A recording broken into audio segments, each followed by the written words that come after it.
Welcome to SoapBox. Their problems began or got worse when their fund got too large for them to manage. I guess the next question then is, so if we're on to something with that next generation, what is that next generation business going to look like? Because we're not going to be replacing human beings. There's a much bigger number, which is actually small businesses, so small to medium-sized businesses who are really avoiding what they owe to society, if you like. Want to get into the ethics of it. It's Advisor 3.0 SoapBox edition. Welcome to episode 9 of SoapBox, the little sister to the main Advisor 3.0 podcast. My name's Matt Pitcher. I'm joined as ever by Abraham, who I previously described as my brother from another mother. Unfortunately, my mum is a big listener to this podcast, and she gave me a proper telling off for saying that. So I'm going to start referring to him as my romantic partner instead. We're joined today. Our guest for today is Caroline Hawkesley, ex-CEO of Progeny, retired CEO of Progeny, was CEO of Progeny, but now CEO of Craven Street Wealth. Welcome both. I hope you're cooler than I am. Thank you. It's great to be here. A little correction there, managing director. Subtle difference. Haven't quite got onto that CEO level just yet. We've got a whole podcast for that to change. Abraham and I have faith. I see you've got the aircon running behind you, Caroline. You're presumably at a chill 15 degrees whilst the rest of us are sweating it out in I've had to put it up from 19 to 20 because I actually got a little bit too cold. It's just rude. That's just rude. Sorry, Abraham, lovely to see you. How are you doing, my friend? I am very well, thank you. And like Caroline, I love this weather. I don't know why people are complaining. No, I'm with you. I'm suffering so badly. Do you know, the worst thing before we get stuck into the topics today, I've had to close my windows to this room because if I open them, what I can hear is the splashing around of my neighbours who have an outdoor pool and I don't. And it's driving me insane. So that's why I'm in a little sweatbox here for the whole of this episode. Anyway, guys, lovely to see you both. I think we'll kick off today with a news item that I put forward for discussion. Everyone who's listened to any of these podcasts know how much I love tax, certainly how much I love hearing Abraham's take on why tax is a good thing. So it looks like we're getting a new Prime Minister, guys, in the form of Andy Burnham, shortly to join us. He seems to have the requisite numbers and no challenges, which is always useful when you're going for the top job. The nice little poison pill, I noticed in the news from Keir Starmer, he's upped the defence spending, but there's nearly a $5 billion gap in the funding. So day one, Andy comes in. We don't know who his Chancellor is going to be yet. And number one on the agenda is fined $5 billion. So, yeah, the thoughts on this, we'll come on to Mr. Needle and his thoughts on this in a minute. But what's your best guess? I mean, and so it goes on. You know, how long has it been since we had a new Prime Minister now? How many have we had over the last 5-10 years? Does anybody get enough time to actually truly do and deliver all the things that they've talked about? Or is it just that, you know, passing the baton and the leaky bucket at the same time and then jumping on the blame game wagon? Wow, and I thought I was angry about this. Nice for you to have someone to support you, Abraham, on this podcast. I think that's regardless of preference as well, by the way. It's literally just, you know. It's not the politics, it's the churn. Absolutely. Right? Yeah, absolutely. I mean, I don't particularly like the previous guy or the guy before that or the one before that one. But like this ridiculous thing that we've got ourselves into as a nation over the last decade or so. I mean, arguably, if you look at, you know, previous history of prime minister, it wasn't, you know, they don't tend to serve very long tenures. I mean, you know, some did. But anyway, this thing, especially, the terms got shorter and shorter in the last decade or so. The fundamental problems are still the same. Yeah. We haven't found ways to solve them. And we're just, you know, just shoving the deck chairs around in terms of people and leaders And they are not coming up with, creative or very, very different ideas. I am afraid. So I didn't like the previous guy, but particularly, I'm not sure about how I feel about this one. The thing I really detest is now, for at least 3 months, maybe 6 months, economic activity is essentially going to slow down, if not grind to a halt, as everybody waits for, a new budget, or we can't do this. There will be, I'm predicting this, like, it's already starting, we're going to go through another round of prediction about what they're going to tax, what they're going to bring into the tax purview. People are going to wait to make spending and investment decisions. This is not good. We can't afford this every 18 or so months. It's not good. Yeah, I think we've talked before just in terms of when we think about financial planning and like putting the client at the heart of, what we're trying to do amidst all the different changes. And it's actually the same principle here because, those individuals kind of have a duty to get it right. But as you say, that overlay in terms of another change and then the squabbling and then the blame game and all of that before we get down to business, who are the people that are kind of suffering amongst all of that? And it's also, and it almost, what you're really there to do gets lost. I think that's a real issue. Yeah, you're absolutely right. I mean, as a financial planner, it looks like we're coming into this usual cycle of you get 4, 5, 6 months of speculation where you've got loads of client inquiries. They're going, well, I've just read that this tax is going to change. So what are we going to do about that? And you're saying, well, hang on a bit. We need to wait for the budget. But then measures in the budget sometimes come in, midday, day of budget day. Some will get postponed. I mean, we're still coping with a calendar of tax changes from the October 24 budget from Rachel Reeves. Those haven't still filtered through yet. I guess, so in my view, I know it's not shared by everyone, but in my view, we do need to raise more tax. I don't have an issue from that point of view. I just think, see, I knew I'd get them started. I just think what would be great, they boxed themselves in straight away because they said, look, we're not going to do anything on the big taxes, so income tax, national insurance, and therefore, all of a sudden you're looking at small taxes. And the problem with small taxes is, of course, lots of unintended consequences if you tweak the rules, tweak the rates. It was really interesting because actually HMRC themselves have said that an increase in capital gains tax, their prediction is that will raise less tax if you increase the headline rates of capital gains tax. So like, well, as a politician, you probably think, well, I'll just stick the tax rate up. That'll gain me more tax. Whereas the tax man's going, well, actually, that's not how it works, guys. I'm sorry, but don't expect that. So, of course, that's what creates this constant cycle. Every year, they have to come back. They have to tweak some more rules to try and squeeze a little bit more tax out. Whereas, actually, there are some very simple tweaks you can make to the big ticket tax items, which would be painful in the short term. But if you announced it at the start of 5 years, let it run for the 5 years, let us planners have, a set of rules that we're working to, so we can advise clients consistently, that would be much, much better. What's your view? I mean, where's it going to go from here? Give us a tax. We won't hold you to it. We won't make you bet on it. I don't have a crystal ball. I don't have a crystal ball. Honestly, the pledges and the promises versus the reality versus the time it takes to get there versus the damage done.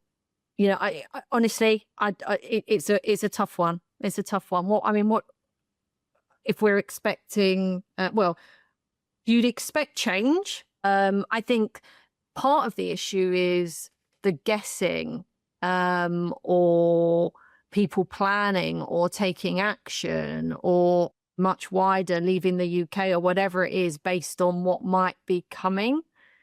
And that's almost a bigger problem than planning with the facts. And, we know ourselves, don't we? How many times do you have to talk to clients and stop them from doing things based on the rumors, the suggestions, etc. And that's damaging. And we're kind of in this situation at the moment. It feels likely that tax is the obvious one, whether we like it or not. It always is. How does that then support the fact that we've got a gap in terms of savings and we're trying to encourage more people to save, and not just save, but invest? That becomes, it almost goes against that in terms of then thinking about the tax impact. So yeah, I don't know. No crystal ball. I'm sure we'll see more, but we'll have to wait and see. Yeah, so look, I mean, I did want to give Dan Needle a shout out on here, right? I am a bit of a fanboy, but he is very good on tax. It's worth looking up his suggestions. He came up, which I know made Abraham laugh, but he came up with 37 ways he thought Andy Burnham could raise that 4.7 billion. Yep. And actually, he makes some good points. I mean, some of them are a bit esoteric and you've got to be down in the weeds, but he made a really good point actually around tax avoidance, because the tax gap is absolutely massive. It runs to billions, 60 something billion of tax that is legitimately owed according to HMRC, but they don't collect every year. And I think a lot of people think, well, that's avoidance by big corporates and by very wealthy individuals. Actually, there's about 1 billion, the HMRC reckon. There's a much, much bigger number, which is actually small businesses, so small to medium-sized businesses who are really avoiding what they owe to society, if you like, if we want to be, if we want to get into the ethics of it. There are people out there who genuinely aren't paying tax and avoiding it in massive numbers, which if we could recover that, would put us in a much, much better place, and we wouldn't be tweaking these small taxes from time to time. But yeah, big problem coming down the track if it's CGT raises. I do like Dan's work, and, he's always very thoughtful about his approach to taxes and doesn't get overly political about it. If you look at that analysis, he's worked out there are 37 different ways, that Andy Burnham can raise 4.7 billion of taxes. I'll tell you somebody else who's found a way that you can actually raise, he says, 20 billion pounds a year, and that's Gary Stevenson. You would have seen his argument with Dan in this series on Channel 4 titled "How to Get Filthy Rich," and his proposal is that you could apply wealth tax of 2% a year on anything over and above 10 million pounds, and somehow you are going to raise 20 billion pounds of tax. The reality is that the world, of course, doesn't work that way. If you look at Dan's work, 50% of tax take in this country comes out of income tax and national insurance. And we know that the top 1% of earners are already paying over 22% of tax. The top 10% of earners are paying over 60% of tax. So how much more can you tax earnings? Then that leaves you with another 15% of our tax take that come from VAT. There is nowhere to go there. There is a lot of noise about capital gains tax. Well, capital gains tax raises about 2-3% of our tax. Inheritance tax raise even less. So, I am not sure that any of these ideas would work. And Dan's key point in his argument with Gary is that actually the wealth tax will not work, because what we know is that, well, the government's already dragged pension into the tax net with inheritance tax. You've already dragged businesses that employ people, productive asset, farmlands are already being dragged into the inheritance tax. So this idea of wealth tax is, well, the government can't wait for for people to die or indeed realize the gains on the assets, to charge capital gains or inheritance tax on these assets. It's going to tax it on an unrealized gain. This is the proposal by Gary. And this idea doesn't work. You can go as far back as possible, and what you will find is that the more money the government takes, the more of it it spends. And so this idea that you're going to bring in a new set of tax and that's going to somehow resolve, the problem, the position we found ourselves as a country, I think is for the birds. Yeah. Do you sort of need to go back to basics a little bit more in terms of the numbers aren't adding up? Why is that? So rather than just getting these sticking plasters all over the place, just trying to figure out what's fundamentally not working. And, Matt, you referred to sort of avoidance. That's perhaps an obvious area, but also is there something around looking at this through a different lens? So personally, I would not have a problem if every time I needed to see the GP, I had to pay £20, but whatever the amount is. And I'm sure for a better system, assuming that was the outcome, of course, I'm sure a lot of people, a certain level, whether it's means testing or an increased NI contribution for specific areas, are there other things that we could and should be looking at in this day and age rather than the traditional, and as you say, Abraham, there's only so much more that you can kind of do in that area. So I do think it's about going back to the basics and then just perhaps thinking a little bit differently, perhaps looking at what, other countries do that have managed to not end up in the position that we're in at the moment. Yeah, you're absolutely right. And some of these other countries actually have, particularly in Europe, have tried wealth taxes and they haven't raised huge amounts of money, certainly not what the politicians thought they would. So Abraham's right on that. Gary is one of those guys who's not well liked, very popular on the internet, not so well liked in financial services. I quite like some of his arguments, but I think he doesn't do his research well enough. So he got shown up by Dan, I think, in the most recent episode of his documentary. Yeah, I mean, I like Caroline's idea, which is essentially looking at the other side of this equation. So tax take is one, the other side is spending. And I will back, some kind of means-tested approach to GP, for instance. Yep. We are all probably already paying for some sort of private medical insurance. We probably already all are thinking about, already offer this to our employees. So the idea that actually I would be inclined to support some kind of means tested on testing on state pensions, for instance. Why do we give people who are on 50, 100 grand a year, 12 grand a year, if they have other incomes outside of a state pension in their retirement in excess of 50, 60, 100,000 pounds a year? Why do we need to give them state pension? I'll support that. And that's dealing with the root cause, which is, government spending. Yeah. Yeah, well, so there you go. There's a measure I can fully get behind. So you heard it here first. Caroline and Abraham are happy to pay for their GP appointment. I can't get one locally anyway, so it's irrelevant for me. I'm pretty sure in there I heard Abraham say that he would pay no more tax. I mean, anything so that this is the problem, isn't it? No one wants to pay more themselves. So I just want all the small businesses to pay their rate of tax and stop evading it. Right, we've given I don't. Abraham, you said it before. Who'd want to be PM, right? I mean, I don't envy and what he's got in front of him. Abraham, yours was the next one. You tabled a news article that you saw on platform cash. This is the one that keeps rearing its head in the financial press. I really do wish someone would get a grip on it and the story would go away. But come on, give us your view. You run a platform.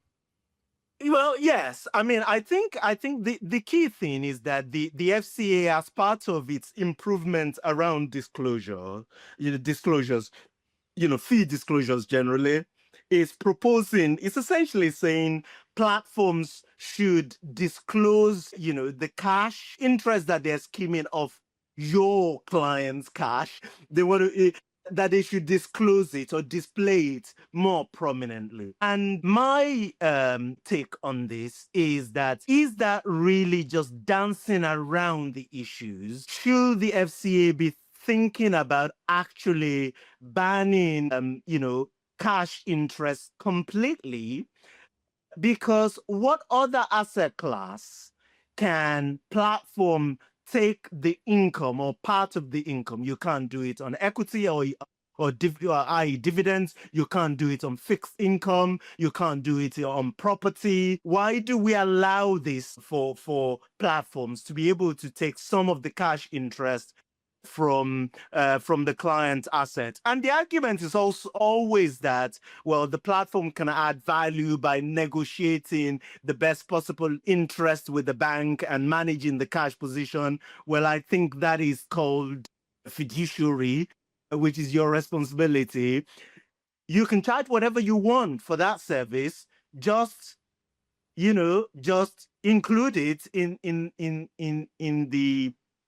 the fees that clients pay. So my question is the FCA just dancing around these issues rather than mandating that platform should pass all of the interest to the end investor?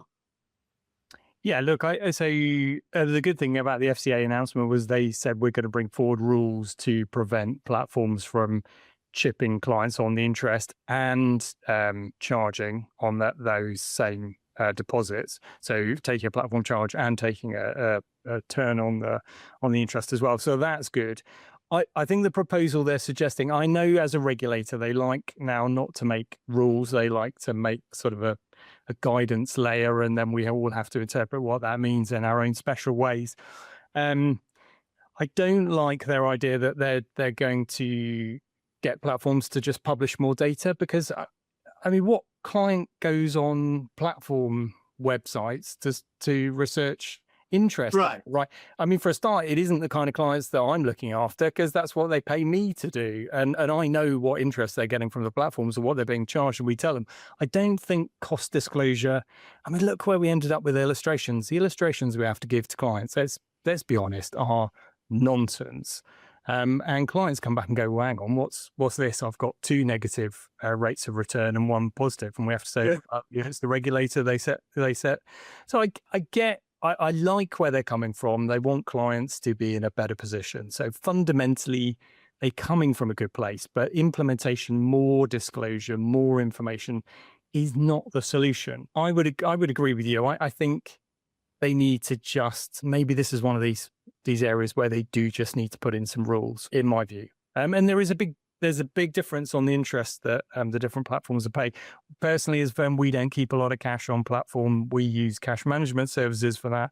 If you use a cash management service, they will just charge a platform fee, sort of typically 0.15% or something around that. And you get the gross interest on all your deposits. That seems to me to be the fair way to do it. So I don't know. I think that's a valid point, isn't it, in terms of what the platform is actually used for versus not. I also don't think there's necessarily an easy way of reporting on the total costs. Obviously, there's inconsistency across all different platforms. There's so many different charging structures and people on all different terms as well, which I think is a whole separate question and debate. But actually, how easy is it to calculate net outcome for client? Because you've got your headline fee, then you'll have other charges. And what are those other charges? And then how does that compare to interest? And is it okay that all the other charges still exist, whether it's a product charge or a charge to do something versus the interest? So I don't think it's just about the interest element. I think it's perhaps more about the consistency element as well, which we'll probably never be able to answer. Slightly off topic, but I was having this conversation yesterday when we think about disclosing fund charges, and there's more than one way. And that is confusing as well when you're trying to talk to clients about all of that. So I think it's a bit more of a wider debate. If you look at the legal profession as well, which I know, different regulator, etc., but you've got interest on client accounts in that area as well. So I don't think I've given any solutions there, but I think it's a broader topic, I guess, is what I'm trying to say. Yeah, I think you're right. I mean, I think we can all agree it's a problem. And I think the issue is the more latitude you get from the regulator, the more people will interpret that to favour their business. And that's always where it starts to get mucky and murky for the end clients. That's the bit I don't like. It would be really nice just to have some clear rules. And then everyone's playing the same game, right? That's what it's right. About. People can be fairly. Yeah, I think a great deal of this is about leveling the playing field. Charge a fee for the service that you provide in a way that is A, transparent, and B, enables the individual to make their choice about paying that fee before they sign up for the service, if you see what I mean. So the FCA says, disclose it more prominently on your website, but that's maybe just percentage and maybe some examples. Tom Dunbar was saying in that article in CityWire that, that platforms should be disclosing the total margin that the total rate that they get versus what they are paying to the client. But I don't think that goes enough. The problem with this type of disclosure is that it is always made after it's been charged and after the client's already made the choice. As far as I know, there are two platforms in this space who've decided not to go down that route, and they're probably the only ones pushing for a ban. That will be Transact, that will be ourselves, that we've made the choice that we are going to pass on all of the cost to the investor. I haven't yet seen, to your point, Caroline, I haven't yet seen any other approach that satisfy those two conditions. One is makes it easy, simple for the client to understand exactly what they're paying in advance of buying the product. All of these disclosure rules, including what's been proposed by the FCA, is essentially about disclosing costs in hindsight. I don't think we have any other thing like that in this sector, apart from transaction charge on funds. Anyway. Which is a whole nother, there's another half hour. Which is another transaction costs on funds. I liked your little plug there, by the way, Abraham. Well done. Oh, yeah, I don't do this for free. Right, we're quick before he gets too big-headed about what a good platform he runs.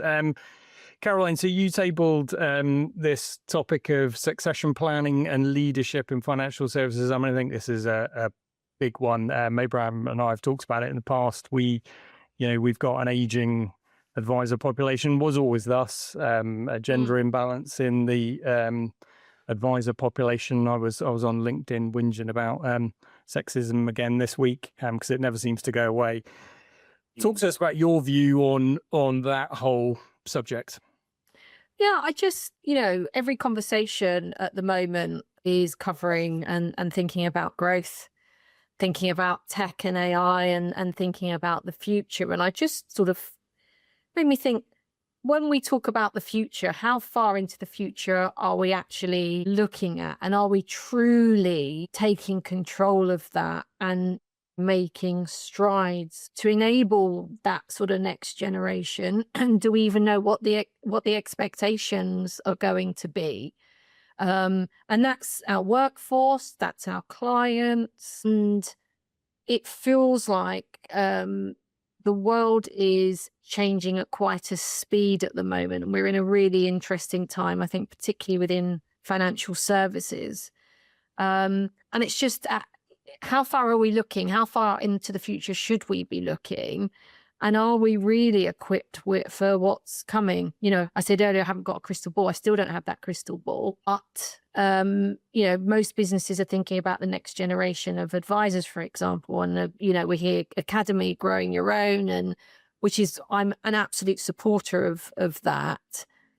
But that's quite short term, isn't it? It's like, well, what happens? What else should we be thinking about? And what will tech and AI really mean for this sector and profession, like fast forward 10 years from now? And, it was just delving into that a bit deeper, I guess, because as I say, it's changing kind of weekly at the moment, the whole thing. And I'm not sure, I haven't heard anything outside of the things that we've always been grappling with, but it's just perhaps been tweaked a little bit. But I don't know, what have you, where's your head at? Yeah, there's a lot in there, isn't there? I'd be really interested to hear what you're doing actually at Craven Street to plan for this. I mean, you mentioned AI. I mean, frankly, 10 months is hard to predict the way AI is going at the moment. I mean, with recursive self-improvement, it is leaping ahead in bounds compared to even where it was 10 months ago. So 10 years is impossible to predict, I think, in terms of the technology. I think people, it's a little bit easier. So we are certainly trying to plan on a 10-year view, just team members and generation 2, G2, as they call it in America, and the advisors that are coming through and making sure they've got the skills. One thing, so the team, we're having this discussion obliquely in the office with the team of advisors the other day, and one of them said the thing is with the industry exams, whether it's CISI or a CII or Walbrook, actually none of them give you any training or qualifications in how to manage a team, lead a business strategically, run a business, develop people. It just doesn't exist within our advisor. And because most advice firms are still, by volume, Abraham will give you the stats because he's the resident stato, most advice businesses are still effectively run by advisors. Yeah. Unless you go out and get external training on this stuff or coaching on this stuff, no one tells you how to do it. And I think that's probably why we end up with this cottage industry where you've got lots and lots of advice firms run in a fairly mom and pop way. That's incredibly condescending, and I'll get grief for that, no doubt, in the DMs. But not a lot of small businesses, even medium-sized businesses, they don't have the structures you'd see in other sectors. So I really think there's a gap there. I would love one of those professional bodies, I don't really mind who it is, I do, but I'm not going to say publicly, to develop something that we could all get on board with, that would develop some of these skills. Because otherwise, all of us are just reinventing the wheel over and over. I think so. And I guess the other part to my thinking was just around that sort of financial education piece. And you could argue that the two dovetail because, we again, it's been covered many times before, but the education going into the classrooms and starting to talk about general finance, which regardless of the path you take, everybody's going to have to think about income and expenditure and their own personal balance sheets, etc. There is a gap there. And thinking about that next generation, if that gap wasn't so great, would that enable more people then thinking about coming into our profession and actually, to your point, Matt, aligning like a qualification or a business degree or whatever that helps with the fundamentals of running the business, but doing that intentionally with a view that the next step will be owning or setting up or being part of a financial planning business of the future, because that would be really exciting to think that that's what people are actively thinking about.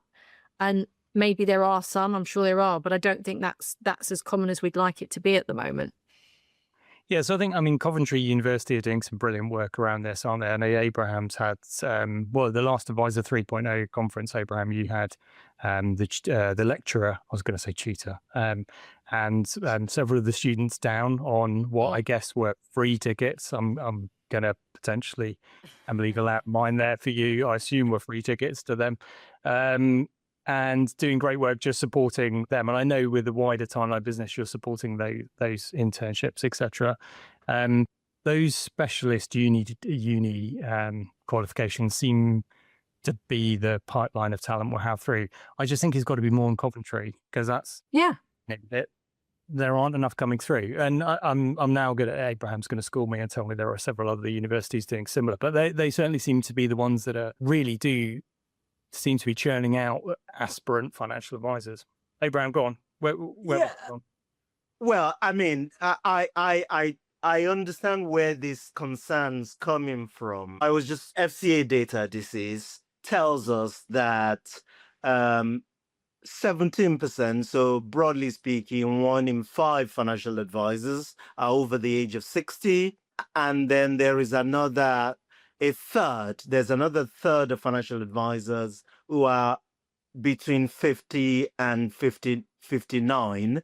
So to your point, Caroline, if you are thinking long term about this, you will say, sorry, I don't want to sound like the ageist on this podcast, but you could say, well, we expect, broadly speaking, about 50% of financial advisors is that the right word, to maybe approach the age to either have retired or be very close to retirement in the next decade. So I see where these concerns are coming from. There are a lot of green shoots, as Agreed. you alluded to. And I'll be interested to hear what you guys are doing at Craven Street, Caroline. But I know that many bigger firms like yourselves have got their own internal program. I know actually, Caroline, that you had something that you were doing at your previous place as well, on bringing younger, newer financial planners to the profession. So thank you and kudos on all of that. There are just little projects around the industry. You mentioned the incredible work that Dr. Lin Lu is doing at Coventry University. There are others. Planex have got their own pathway.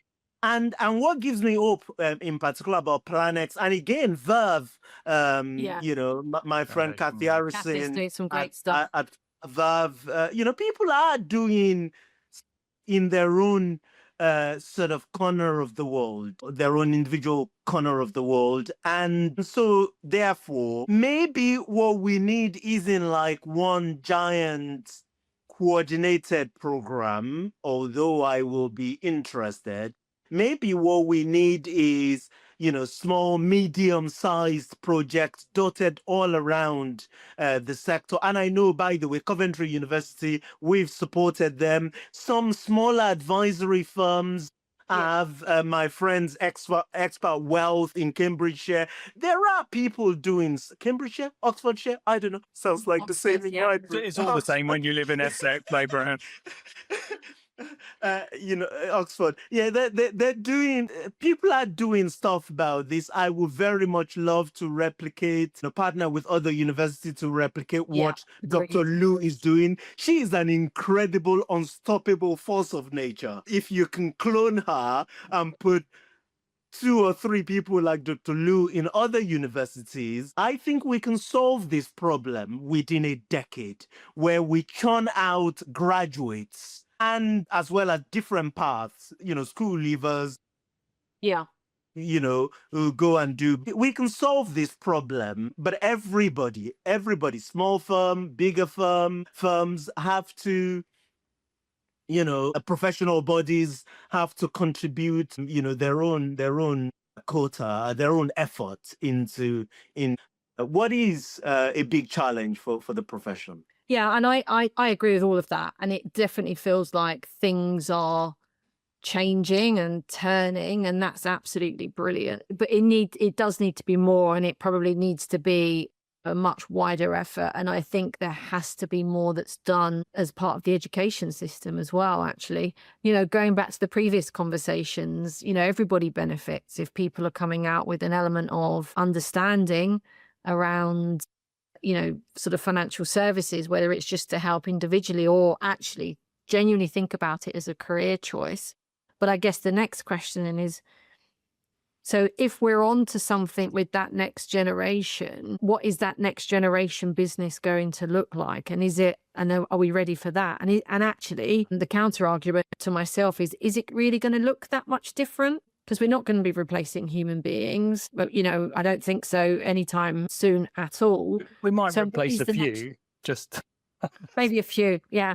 But what's the next generation business looking like? Are we kidding ourselves? Is it actually going to look that much different? Because let's remember, financial services, we're so behind the time when it comes to tech, aren't we? There is some good financial services tech out there, Caroline. Don't forget. No. There definitely is. But it is still massively behind other sectors. I can pick up my iPhone and book a holiday, order a car, buy a house, you name it. So what are we preparing for? I guess that's the ultimate question. I think Caroline is trying to wind me up, and I'm trying. No, I'm not. She said she wanted to pick up her phone, Abraham, and you don't have an app version. So that's your homework, is to develop an app version of your software by the next podcast. No, and I'm trying to hold myself. It's a really powerful question, Caroline, about like what does the next generation of financial advisor, financial planner and firms look like over the next decade? You might say, are we basically preparing these people for a world that will no longer exist in the age of Yep. this agentic world? And I firmly believe, and I think this is a point I made at Advisor 3.0, that the financial planner of the 2030s will be unrecognizable to us, just like today's financial planners Yeah. will be unrecognizable to the man from the Peru. Yes. The job will change significantly.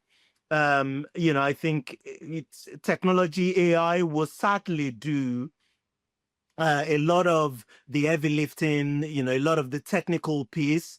I suspect we will be closer to, much more closer to thinking partners. I don't want to use the phrases like, therapists or life coaches, this sort of thing. We will be closer to that, but we will also need, they will, this generation, because you and I would probably have bugged off by Careful. Be on a beach, deceased, you name it. no. Yeah, take your choice. Yeah, all of those at the same time. But I mean, the next generation of planners they will need to understand, their technical skill will be more akin in my mind to interrogating, prompting AI on the technical side of things, whilst at the same time having a more sort of, consultative coaching therapy type approach to the way that they work with clients. Just one thing I'll shut up is I was speaking to we just have this incredibly smart young people at Timeline, product managers across the business, and three of them I was speaking to them. They're all techies, but also they're all in their late 20s, early 30s. They all have either very like first class degree from Oxford. I think we have one of them. They have masters from LSE. So they are very, very smart people and also understand technology, and they speak to financial advisor all day long. And I was saying to them, and I was saying like, do you see a world where your generation will speak to, a financial planner to deal with their stuff? And they're just like, to me, no, Abraham, we don't. And then I asked them the question and I said, what about your parents? Do you see a world that your parents will not need a financial advisor? And they said to me, no. Actually, we cannot think of a world where our dads and moms, they all have dads and moms who have financial advisors, will let go of their financial advisors because and then the cynical in me say to them, well, keep living. By the time you grow up, get to your parents' age and you're wealthy and there are other things.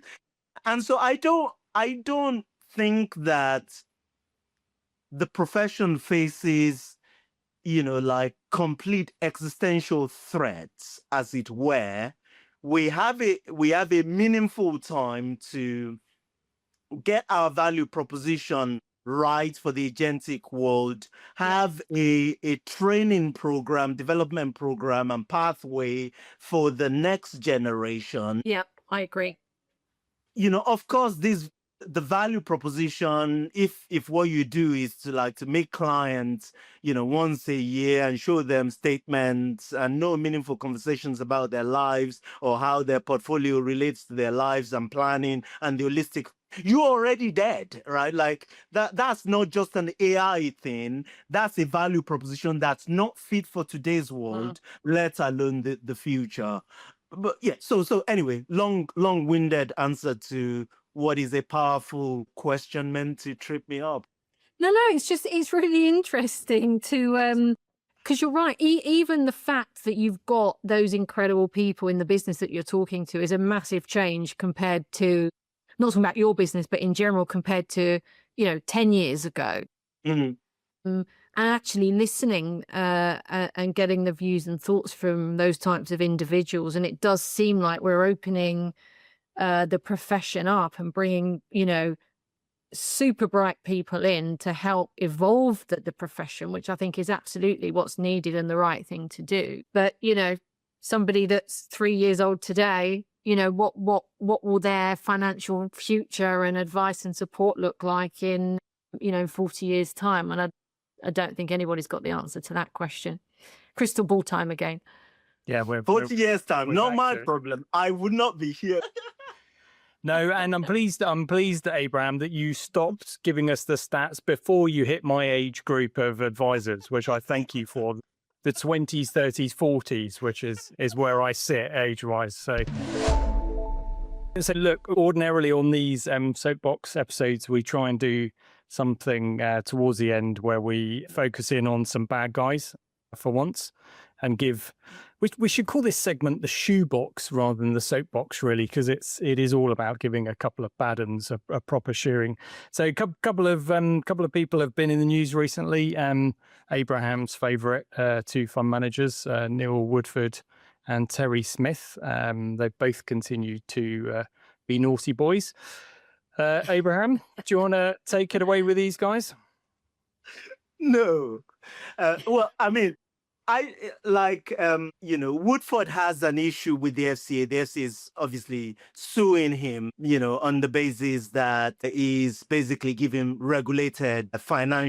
is engaged in regulated financial, I'm not sure if advice is the word, but through his subscription service. So that's going through a legal, legal issues, the legal process. And it's probably not wise for us to be strongly opinionated on it. And it'll be interesting to see where that lands. But the point is, like, if you making suggestion or very specific, I'm not even sure, recommendation of what a portfolio should look like, and you're charging for it, for people to have access to it, is it regulated advice? I'll let you decide for yourselves. Well, we can stay off the legals, which I think would be good. Otherwise, episode 9 will never make it to episode 10. But what I would say is, if I've ever seen a man who needs a financial advisor to just tell him to retire, it's that guy. I mean, he's got a nice house. He's got plenty of money. Nobody likes him in the UK anymore. Just retire, do something else with your life, give back, be a charity trustee, do something else, try and recover your reputation. I don't know. Caroline, I will let you get a word. This is when Matt and I kind of go in a different direction. I do like this kind of, what's the word I'm looking for? Cockroachy approach that just like, I'm not going...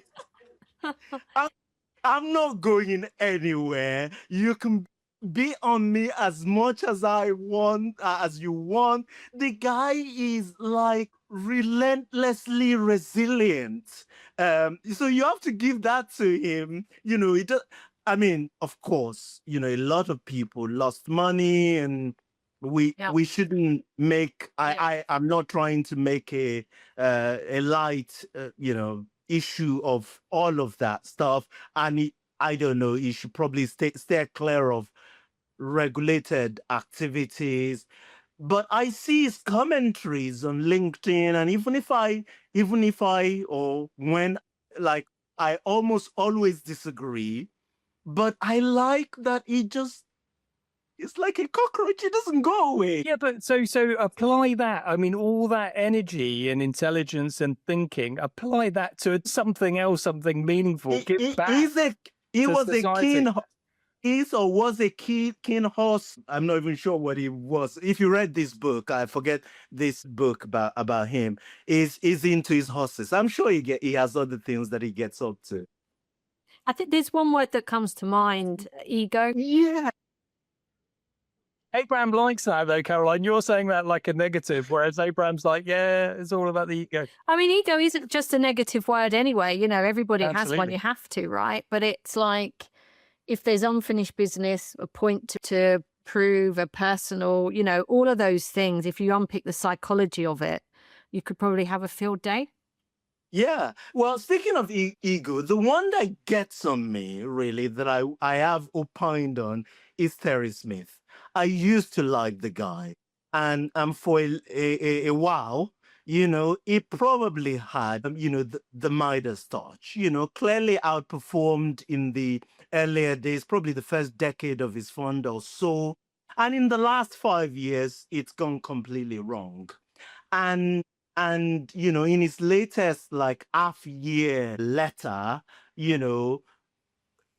he's just like, to me, he blames indexing for everything, and his mantra of 15 years was like, buy good companies, don't overpay, and do nothing. Just sit on your portfolio. And then I guess that hasn't worked or stopped working for the last 5 years. So the guy turned over 52% of his portfolio in 6 months. And then he writes this 17-page whodunit letter in which Terry, or should I say Inspector Smith, blames his usual suspect for his underperformance, indexing. And when you go through this article or this letter, like with I'm not even saying like an interrogative mind, but like a simple understanding of indexing and how the market works, it just doesn't hold up. For instance, he says, this idea that indexing is the market average no longer bears out because if the average fund, the gap between the average fund manager and the market index is so wide, it couldn't possibly be, index couldn't possibly be the average. But when you look at data, well, the entire fund industry in the US, the fund market, ETFs, only own about 30% of stocks. So there is this 70% of, owners of stock who are contributing to this return. And so to just think market average means fund average, to me, how can a venerable investor, a veteran, make this kind of claims? The other one he did was like he was saying Dell and Snowflake, these two companies, they've just jumped massively for no apparent reason. Well, you Google those stocks and you find out actually they jumped significantly as a result of reporting better, I'm talking 30, 40, 60% better earnings than the market expectation. I think that's called earnings estimates. Like, how can you write this kind of, I'm sorry, drivel basic stuff to justify his underperformance? You really I don't know, but yeah. So yeah, no, I agree. I mean, I don't mind. Most active managers are just passive. They're running passive portfolios, but just charging 10 times as much. With Terry Smith, at least he had a conviction. He had a conviction in holding a small number of quality companies for a long time and not trading. So you think, okay, even if you've underperformed, I think the past performance now is over 10 years that he's lagged the market. Even if you underperform, provided you stick to that conviction, I have no issue with you. He has just turned over well over half his portfolio and bought a load of stuff which just doesn't fit that mantra. And his mantra was essentially a mini Buffett mantra. So you can buy into it, but I'm sorry, for me, you lose all credibility where you say, right, I'm ripping up what I've been telling people for the last 15 years. I'm going to do something completely different. And of course, that is where Woodford went wrong. I have clients who did brilliantly off the back of Woodford for years. When he was at Invesco, he started running his own thing and he pivoted into areas that he'd never invested in the past, and it all went horribly wrong. So, yeah. Is there a bit of taking us straight back to the beginning of the conversation here and just talking about, people changing the mandate, changing the horizon, changing viewpoints just to suit the narrative at the time? We started with that and here we are towards the end. Similar principles, right? Or lack of. Yeah, indeed. I'm reading a book right now, Matt and Caroline. If you're so inclined, I'll recommend it for our guest, which is called The Making of a Palmer Bear. And it's about Jeremy Grantham, who is like this incredibly smart value manager who apparently was one of the earliest proponents of indexing. Jack Bogle actually complimented him, or his company, his former company, Battery Mash, in the evolution of indexes. So incredibly smart guy. One of the things he said a lot of things, but like one of the things that I think is applicable to Terry Smith, and maybe in Woodford to an extent, is that there is a limit to how much you can scale outperformance. Their problems began or got worse when their fund got too large for them to manage. And the nature of the greed of asset management is that if you have this, this strategy that's been doing incredibly well, it takes gut, it takes principles, it takes every fiber of your being. It is anti-capitalism for you to say, that's it, I'm going to shut this thing, I'm not going to allow any more money in because I want to preserve my outperformance. And I think that, to me, is the fundamental thing that is wrong with, wrong is the word, but fundamental problem that, the likes of Terry Smith have not been able to resolve. And rather than either, find this kind of principle, find the balls to close the fund or whatever, or to your point, Caroline, have the balls or to own up to the problem, he finds a victim, which is index fund, and he does it in a way that is completely and utterly, easily, pulled apart. And meanwhile, the end client is the one that, truly suffers in all of this, right? Yeah. Yeah. Yeah. 100%. 100%. Well, nice to end on the end client, which is all that we ever care about and all that any of this is ever about. Ultimately, thank you both for your time. Thank you for struggling through the heat. The heat was clearly burning through. See for yourself. Caroline isn't struggling. But we're on 19 now. It's lovely. We must be more Caroline is going to be my mantra now for the rest of this summer. Be more Caroline. Brilliant. Lovely, Abraham, to speak to you as always. Caroline, lovely to meet you. Thank you for having me. Chat through the news. That's a wrap on another sweaty but informative, hopefully, SoapBox episode. We'll see Abraham, you soon. Thank you very much, guys. Thank you. Thank you.